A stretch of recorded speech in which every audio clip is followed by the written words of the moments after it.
Assalamualaikum warahmatullahi wabarakatuh. Selamat pagi, selamat bergabung Bapak Ibu ASN dari seluruh instansi pemerintah. Pada pagi hari ini saya Isnan Sasana bersama dengan Ardianita akan memaparkan terkait eh, Permen Pan RB nomor 62 tahun 2020 tentang penugasan pegawai negeri sipil pada instansi pemerintah dan di luar instansi pemerintah. Kami dari Asisten Deputi Manajemen Talenta dan Peningkatan Kapasitas SDM Aparatur akan memulai. Bisa tanya pagi ini. Untuk paparan akan disampaikan oleh Ardianita. Silakan. Baik, terima kasih Mbak Isna. Selamat pagi. Assalamualaikum warahmatullahi wabarakatuh. Terima kasih untuk Bapak Selamat dan Ibu pagi, yang telah hadir Waalaikumsalam di warahmatullahi acara wabarakatuh. Bisa Tanya Kebijakan Kementerian Pan RB terkait penugasan. Izin saya teruskan ya Mbak Isna ya. Baik Mbak Isna, apakah paparan saya sudah terlihat? Sudah Mbak, Ya, Mbak. silakan Kak. Baik. Bismillahirrahmanirrahim. Pada pagi ini, izinkan saya untuk menjelaskan sedikit terkait tentang penugasan PNS di lingkungan instansi pemerintah. Kami dari Asisten Deputi Manajemen Talenta dan Peningkatan Kapasitas SDM Aparatur Kementerian Pan RB. Baik, mohon maaf sebelumnya karena tadi ada kesalahan teknis. Izin saya lanjutkan, Bapak dan Ibu. Untuk pokok pengaturan dari penugasan PNS ini, dasar hukumnya memang kami dari PP Manajemen PNS nomor 11 tahun 2017, Junto PP nomor 17 tahun 2020. Pada PP Manajemen PNS tersebut, terdapat 4 pasal yang menyatakan bahwa pasal 178, selain mutasi dan atau promosi sebagaimana dimaksud pada pasal 177, itu tentang pengembangan karir dapat dilakukan melalui penugasan. Dan pada pasal 202, penugasan sebagaimana dimaksud pada pasal 178 merupakan penugasan PNS untuk melaksanakan tugas jabatan di lingkungan instansi pemerintah atau di luar instansi pemerintah dalam jangka waktu tertentu. Kemudian pada pasal 202 ayat 2 juga disebutkan bahwa penugasan sebagaimana dimaksud pada ayat 1 dilaksanakan dalam rangka optimalisasi pelaksanaan tugas dan pencapaian kinerja organisasi. Dan pada ayat 3, ketentuan lebih lanjut mengenai penugasan diatur dalam Peraturan Menteri. Peraturan Menteri yang dimaksud ini adalah Peraturan Menteri Pan RB nomor 62 tahun 2020. Dalam Permen Pan RB nomor 62 tersebut terdapat 5 poin inti, ada ketentuan umum, jenis penugasan, kriteria dan mekanisme, ketentuan peralihan, dan ketentuan penutup. Namun ada peraturan lanjutan juga yang dikeluarkan oleh BKN di Perka BKN nomor 16 tahun 2022 tentang tata cara penetapan penugasan PNS pada instansi pemerintah dan di luar instansi pemerintah.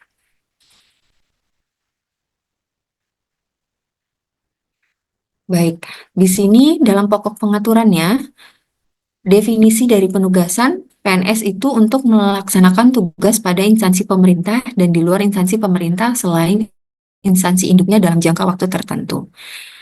Adapun jenis-jenis penugasan yang dimaksud ini ada dua. Yang pertama ada penugasan yang ada di dalam instansi pemerintah, yang kedua penugasan di luar instansi pemerintah.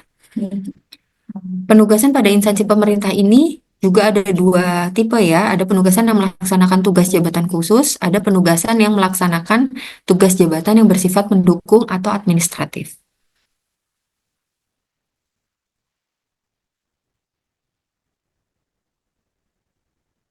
Baik, yang pertama kami masuk di penugasan di dalam instansi pemerintah.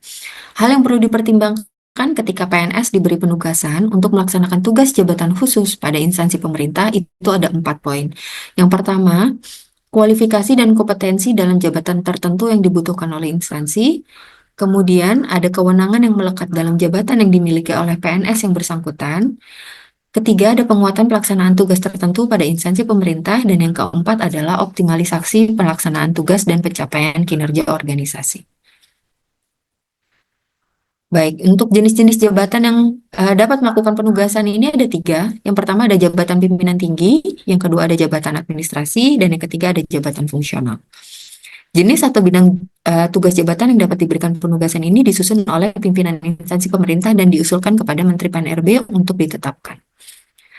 Sedangkan untuk kriteria penugasan itu sendiri, PNS yang melakukan penugasan itu harus memenuhi beberapa kriteria. Kriteria itu adalah sebagai berikut. Yang pertama, pegawai tersebut harus memiliki kualifikasi dan kompetensi tertentu. Yang kedua, pegawai tersebut harus memiliki integritas dan moralitas yang baik. Yang ketiga, memiliki penilaian kinerja paling rendah baik pada 2 tahun terakhir. Ini yang perlu diperhatikan. Terus kemudian yang keempat, memenuhi persyaratan jabatan yang akan diduduki, dan yang terakhir ada dibutuhkan oleh organisasi.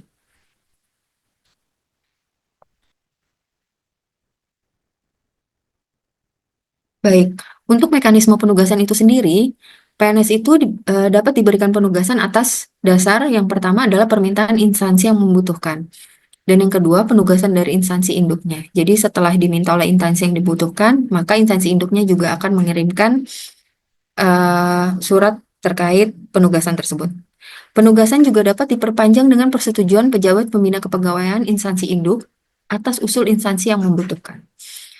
Terkait ketentuan lain-lain yang terdapat pada Permen PAN 62 ini, bahwa dalam pelaksanaan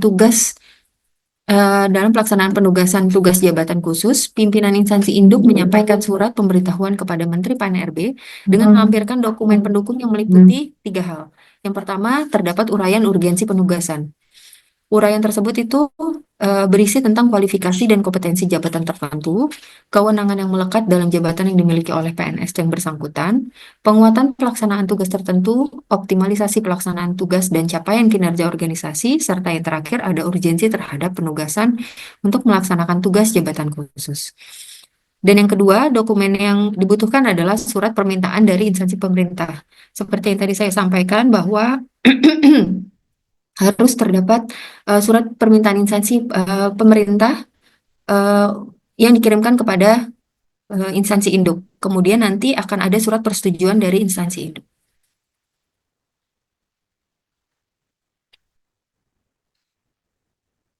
Untuk mekanisme pengajuan rekomendasi penugasan pada instansi pemerintah itu seperti yang tadi, dokumen-dokumen yang diperlukan. Yang pertama, dari PPK instansi induk menyurati Kementerian Pan-RB.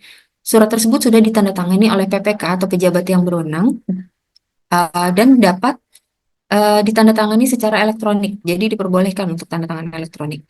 Dan dokumen-dokumen pendukung yang telah tadi saya sampaikan bahwa terdapat surat permintaan penugasan dari instansi penerima, surat persetujuan penugasan dari instansi induk, urgensi penugasan PNS bagi instansi induk dan jabatan PNS, terdapat SKP 2 tahun terakhir yang harus dilampirkan, kemudian peta jabatan yang berisikan kebutuhan dan budgeting dari unit kerja di instansi induk dan unit kerja di instansi penerima.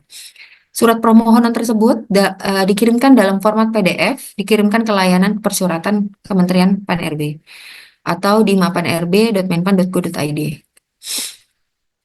Kemudian ini yang menjadi perhatian bahwa untuk pegawai-pegawai yang memiliki NIP pada tahun 2019, 20, 21, 22 dan ke atas itu masih memiliki ikatan dinas 10 tahun mengabdi kepada instansi pemerintah saat malam. Baik, sekian penjelasan singkat kami mengenai penugasan. Saya kembalikan ke Mbak Isna. Ya, terima kasih Mbak Ardianita atas paparan terhadap Permen Pan RB nomor 62 tahun 2020.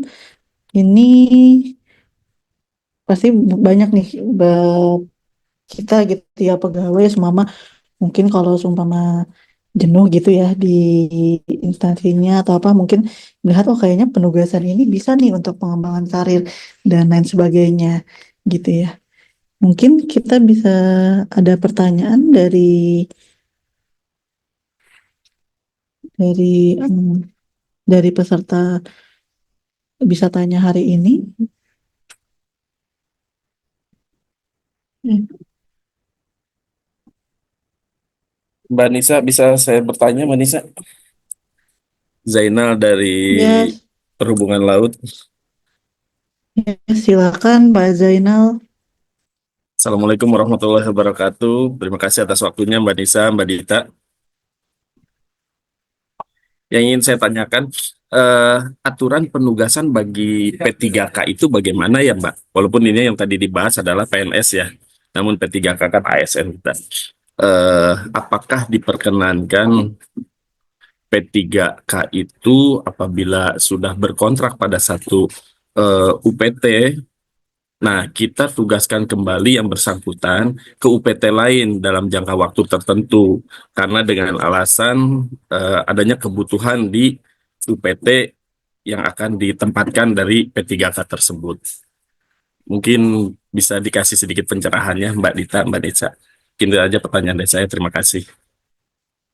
Ya, izin Pak mau nanya tadi UPT-nya ini dalam satu instansi pemerintah di Kemenhub gitu berarti sama di Ya, Kemenhub juga atau ya, seperti apa? sama di Direktorat Jenderal Perhubungan Laut, hanya beda UPT-nya saja. Oh, berarti kayak lebih ke mutasi gitu ya Pak ya aslinya Ya, yang lebih ke dimaksud gitu. mutasi, betul. Tapi makanya aturan pastinya itu apakah boleh P3K itu dimutasikan atau untuk karena kebutuhan dari UPT yang lain bisa kita berikan surat tugas sementara dengan jangka waktu tertentu. Setelah itu kita kembalikan lagi ke UPT asalnya tempat yang bersangkutan itu berkontrak. Mungkin itu ya, Mbak Nisa, Mbak Dita, minta tolong pencerahannya. Izin, ya, izin Bapak Zainal, apakah suara saya terdengar? Terdengar dengan jelas, Mbak. Baik Bapak, ini sedikit menjelaskan kalau terkait P3K memang di dalam PP 30 itu dicantumkan bahwa memang P3K itu akan sesuai dengan kontraknya ya Pak ya. Jadi memang mereka tidak diizinkan untuk melakukan mutasi begitu ke tempat lain karena memang di situ dicantumkan di dalam kontraknya bahwa dia akan ditempatkan di mana. Itu lebih apa namanya spesifiknya terdapat di dalam kontrak. Kemudian untuk terkait mutasi gitu memang mutasi itu sebenarnya sebagai dapat dilakukan sebagai pengembangan diri begitu Pak. Ya, sedangkan kalau misalnya untuk P3K eh, tidak mendapatkan hal tersebut begitu Pak. Jadi memang para pegawai P3K itu akan ditempatkan di tempatnya. Begitu Bapak izin. Terima kasih, Mbak. Berarti memang tidak boleh ya untuk berpindah, walaupun sifatnya untuk penugasan karena di satu UPT ada kekurangan SDM dengan kompetensi yang dimiliki oleh seorang P3K di UPT asal. Nggak bisa ya, Mbak? Iya, iya izin Pak sejauh ini masih belum bisa Pak untuk mutasi gitu karena kan apa ya pegawai tersebut kita pegawai P3K tersebut di kontrak kan sudah di state gitu ya di unit mana jadi kalau sumpama dia ditugaskan gitu di unit di luar itu kan kinerjanya tidak terpenuhi seperti itu jadi mungkin ketika sumpama ada nih dibutuhkan gitu ya untuk semua unit tersebut. Nah, mungkin bisa juga dibuka gitu ya, cuma P3K untuk mengisi di unit tersebut seperti itu, Pak. Jadi mungkin kalau semua ada bukaan, nanti kalau seumpama ternyata yang bersangkutan merasa itu cocok dengan dia, tapi dengan memenuhi apa ya minimal kontrak gitu ya kan untuk keluar gitu, dia mau daftar ke situ, itu diperbolehkan gitu. Jadi nggak ada yang dipindahkan seperti itu tidak Pak. Kecuali kalau dipindahkan itu biasanya tuh karena instansinya semua bubar atau apa itu baru bisa seperti itu Pak. Walaupun bukan dalam konteks mutasi gitu ya, hanya perbantuan, misalkan diperbantukan selama 3 bulan gitu, nanti kembali ke UPT asal, itu nggak bisa juga ya, Mbak ya? Nggak dimutasikan, nggak? Hanya diperbantukan aja, kita terbitkan surat tugas untuk diperbantukan pada satu UPT dengan jangka waktu 3 bulan atau 2 bulan, setelah itu kembali ke UPT asal. Nggak bisa ya, Mbak? Maaf nih, Mbak, jadi bertanya terus. Mungkin kalau mungkin kalau kayak gitu ini sih Pak, kalau kayak gitu mungkin bentuknya kayaknya tim gitu. Jadi seumpama kalau ada apa gitu ya Pak, mungkin dibuat squad tim gitu nanti jadi dari P3K itu bisa mungkin membantu cuma dia tetap tidak meninggalkan gitu ya pekerjaan di yang unit kerjanya gitu. Jadi mungkin dibuatnya squad tim seperti itu Pak gitu. Nah, sama ini Pak yang dimaksud penugasan di Permen 462 ini adalah penugasan yang beda instansi pemerintahnya. Jadi beda PPK-nya gitu. Nah, Kalau semua beda PPK, nah ini yang kita maksud gitu. Jadi beda, kan kalau beda PPK otomatis biasanya urusan kepegawaiannya beda nih gitu ya. Nah itu yang kami maksud seperti itu. Jadi kalau semua ada yang naik juga gitu, berapa sih jumlah harinya gitu. Biasanya sih kadang ada yang 1 tahun gitu ya, biasanya tuh seperti itu. Jadi bukan yang berapa hari. Jadi penugasan yang dimaksud di Permen 462 itu adalah penugasan yang beda instansi pemerintah, yang beda PPK dan juga PYB-nya. Seperti itu Bapak Ibu. Terima kasih Pak Zainal. Ada yang mau ditanyakan lagi Pak? Siap, Mbak Nisa, Mbak Dita, terima kasih penjelasannya. Terima kasih. Assalamualaikum warahmatullahi wabarakatuh. Ada pertanyaan di room chat Zoom dari Yeyen. Terima kasih yang sudah subscribe. Bagi yang baru menemukan channel ini, like videonya, klik lonceng, dan hidupkan notifikasinya. Jangan lupa di subscribe. Apakah CPNS formasi 2019, 2020 ke atas juga secara otomatis tidak boleh dilakukan penugasan gitu ya? Karena tadi di paparan disebutkan gitu ya, ada atensi terhadap CPNS 2019 ke atas ini. Silakan Mbak Dita. Baik, izin Mbak atau Bu Yayen untuk menjawab pertanyaannya. Memang untuk formasi 2019 atau 2020 tahun 2020 ke atas itu memang sudah menandatangani kontrak bahwa tidak boleh dipindahkan selama 10 tahun. Sehingga untuk melakukan penugasan memang tidak diperbolehkan. Begitu. Namun ada memang untuk kebijakan lebih lanjutnya memang nanti apabila ada kondisi-kondisi tertentu, maka eh, jatuhnya akan berupa diskresi. Begitu. Ya Bu Yeyen. Jadi seperti itu Bu Yeyen jawaban dari Mbak Dita ya. Jadi mungkin kalau seumpama ada yang mau melakukan penugasan gitu, mungkin nanti harus juga dikirimkan urgensinya gitu ya. Seumpama kayak memang jumlahnya seumpama kurang gitu, tapi kita juga harus melihat di instansi asalnya juga jangan sampai kurang gitu. Jadi makanya tadi diperlukan juga budgeting gitu ya, anjap gitu ya, peta jabatan untuk kita melihat gitu. Jangan sampai ketika orang tersebut melakukan penugasan di instansi tujuannya, nanti instansi asalnya malahan kekurangan dan akhirnya malahan tidak optimal seperti itu. Jadi kami mengharapkan dengan terlaksananya penugasan ini juga tetap optimal gitu ya di instansi tujuan maupun di instansi asal. Mungkin seperti itu. Mungkin Bapak Ibu di room chat Zoom ada pertanyaan lagi yang ingin ditanyakan, boleh.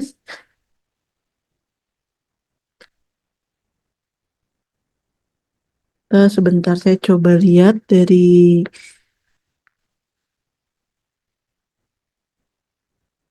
YouTube Bapak Ibu ya. Jadi acara ini tidak hanya ada di Zoom tetapi juga di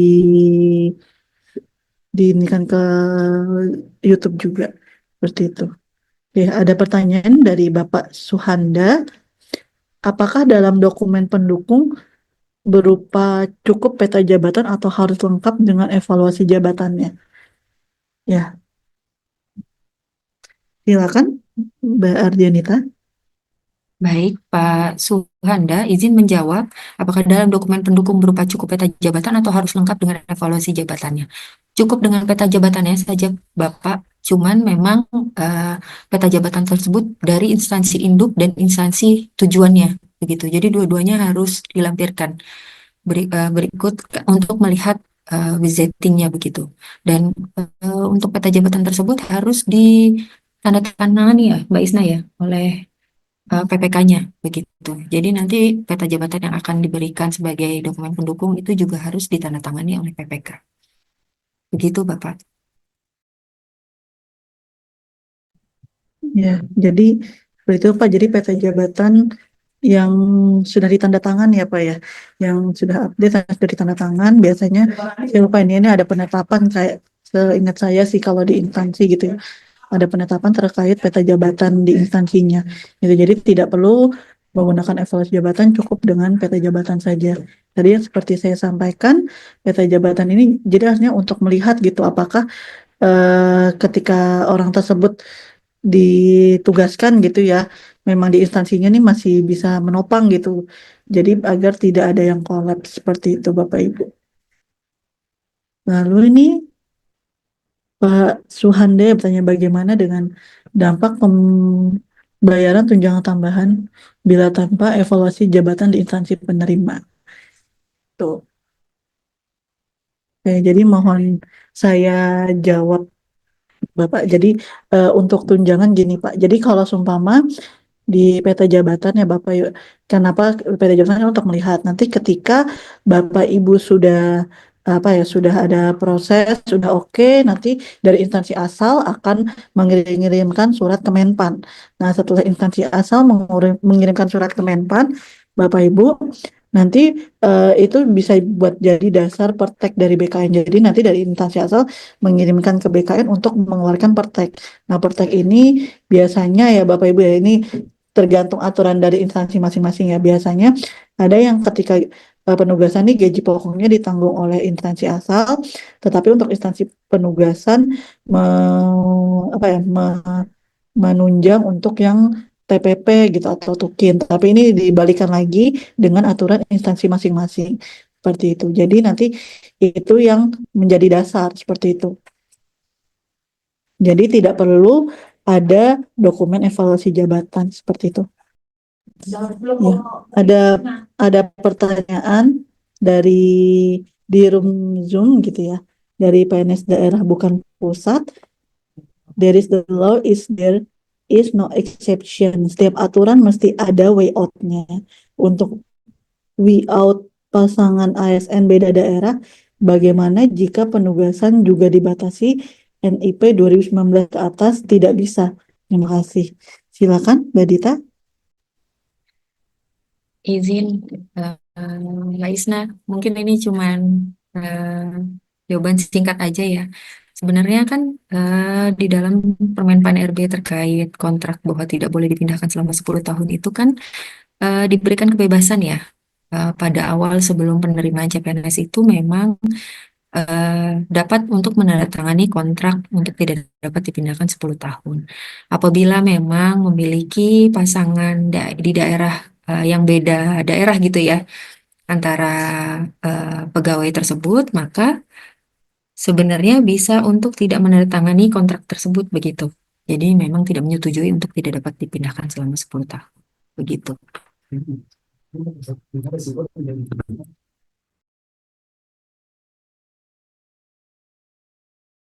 Namun iya, baik Mbak Isna. Namun resikonya ya tidak diterima sebagai PNS. Begitu Mbak Isna. Izin. Ya siap Mbak Dita. Jadi seperti itu Bapak. Ya jadi yang seperti tadi disampaikan ya ketika juga kita apa ya kita telah mendaftar lalu mau itu kan ada itu kesediaan gitu ya dan kita juga sudah tahu nih ketika di tangan oh kita nggak bisa pindah 10 tahun jadi sudah tahu konsekuensinya kalau seumpama merasa tidak sesuai gitu ya ya monggo gitu tapi jika memang oke saya mau gitu ya itu konsekuensi yang harus diterima seperti itu ya izin ini Xiaomi 2212 ini tadi sudah saya sampaikan untuk jawabannya ya. Kalau ini bukan jumlah hari, biasanya sih 1 tahun minimal seperti itu. Jadi izin juga ingin menegaskan kembali penugasan yang dimaksud ini adalah penugasan yang beda instansi pemerintah. Gitu. Jadi kalau seumpama Bapak Ibu sama kayak guru jadi kepala sekolah gitu ya, itu masuknya bukan penugasan seperti itu gitu. Jadi bukan yang oh dia diberikan tugas tambahan atau apa bukan Bapak Ibu ini. Jadi maksudnya beda beda instansi pemerintah gitu ya. Cuma di instansi pemerintah yang asal jabatannya JF, jabatan fungsional semua alih kebijakan dia pindah ke dia bukan dia mengajukan penugasan gitu ya. Ke instansi B juga analis kebijakan seperti itu. Jadi instansi pemerintahnya beda Bapak Ibu, tidak sama. Jadi PPK, PYB-nya seperti itu beda. Seperti itu. Mungkin itu menjawab yang pertanyaan bawah juga ya. Apa? Enggak, itu menjawab pertanyaan yang bawah. Oh iya. Bahwa Untuk Pak Yejen, kalau setelah 1 tahun, tetapi mau dilakukan penugasan lagi, bagaimana Bu? Apakah perlu prosedur dari awal? Pak Yayan sebelumnya, Perlu dari awal ya, cuman jatuhnya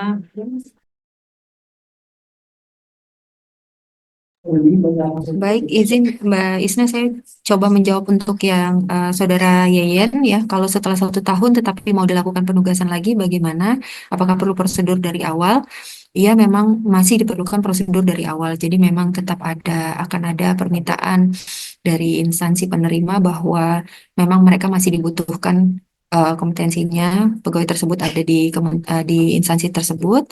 Nah, nanti dari instansi induk juga akan tetap bersurat kepada Menpan RB, namun dicantumkan bahwa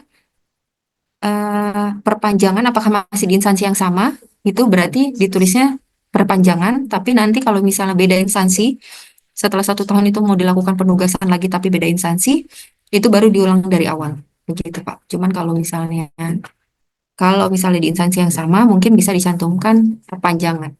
iya. Dan untuk perpanjangan ini Bapak Ibu tadi tetap juga ya dari instansi yang dituju juga mengirimkan gitu ya ke instansi asal kalau semua dari instansi yang penugasan itu masih membutuhkan orang tersebut gitu. Jadi dasarnya atas kebutuhan organisasi bukan atas permintaan sendiri. Seperti itu. Jadi nanti setelah ada surat perpanjangan dari instansi penugasan, lalu nanti instansi asal semua melihat oke dia eh, apakah menerima atau mungkin semua bisa juga dia menolak dan menggantinya ke orang yang lain gitu itu juga bisa Bapak Ibu jadi mungkin instansi asal juga bisa melihat oh ini mungkin bisa untuk eh, pengembangan karir pegawai lain gitu itu juga bisa seperti itu lalu nanti setelah itu eh, kalau sudah ada nanti baru bersurat ke Menpan kembali seperti itu Bapak Ibu.